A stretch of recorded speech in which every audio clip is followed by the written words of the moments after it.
अस्सलाम वालेकुम। वालेकुम अस्सलाम।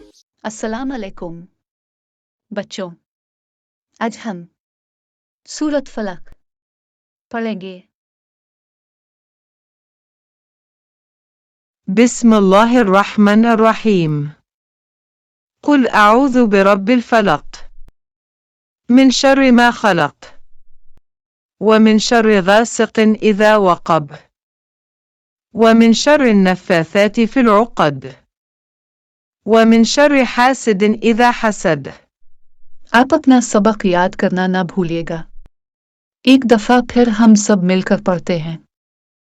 بسم الله الرحمن الرحيم.